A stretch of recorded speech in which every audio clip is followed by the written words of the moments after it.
Hi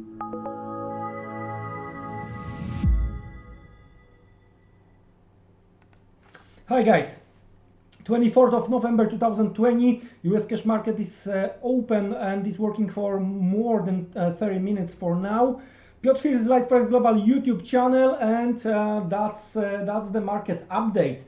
After yesterday, much stronger than what the market was expecting, US manufacturing and services flash PMI, when we saw strong dollar beat for a short period of time, we were waiting for today data announcement.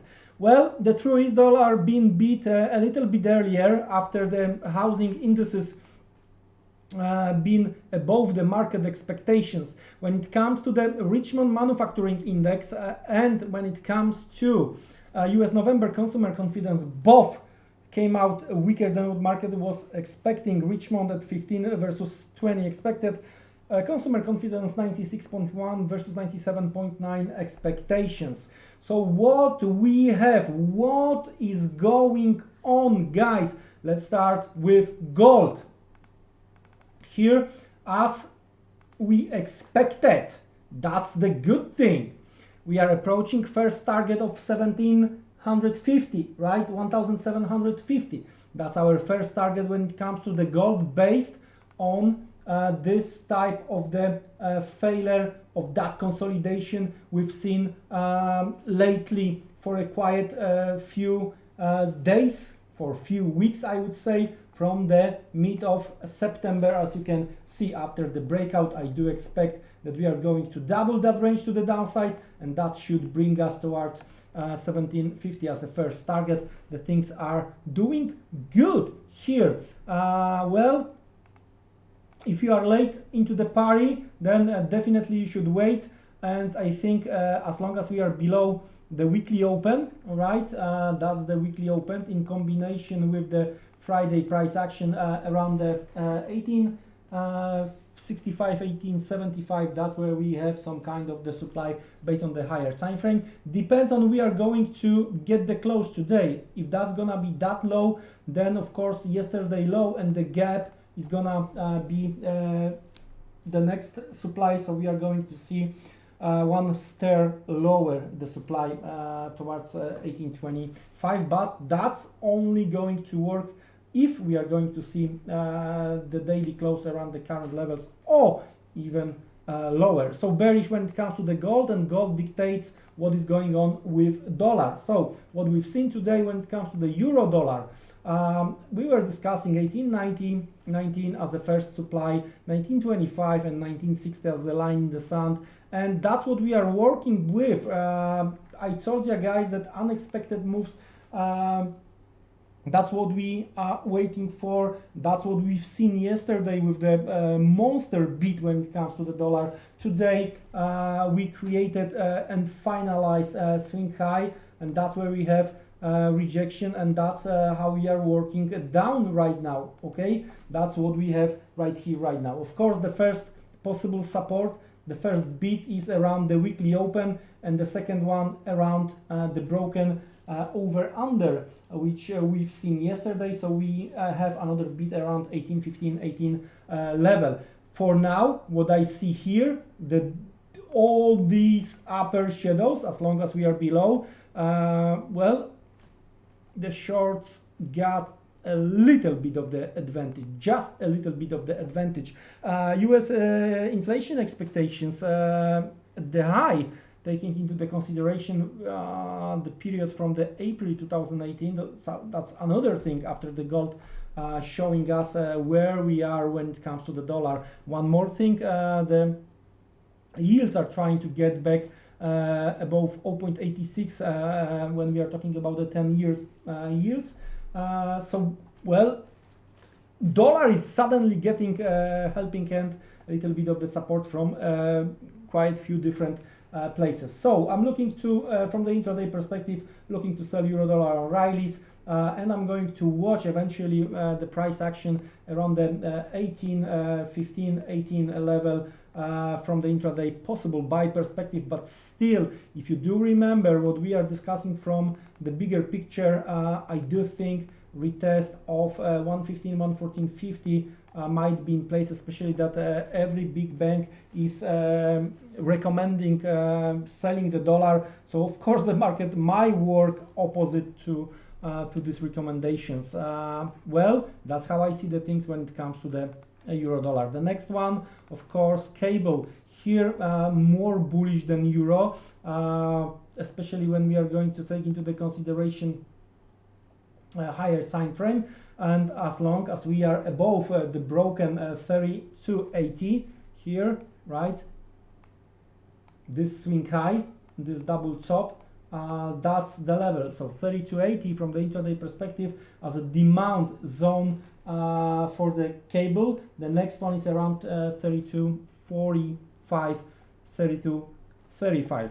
As long as we are above 30.80, the bulls got a little bit of the advantage. But anyway, taking into the consideration the swing high over here, the biggest rally towards 33.70, 34.20, the 50 pips range, that's my selling range, and that's my supply zone, and that's how I'm going to work with the intraday chart. And I've mentioned about that yesterday. If you are monitoring my live trading activity, probably you've noticed the big trading activity going on the pound from the scalping intraday perspective. As I'm testing new system, we'll see how it's going to work out. So when it comes to the cable, looking to sell the rallies towards 33, let's say 75.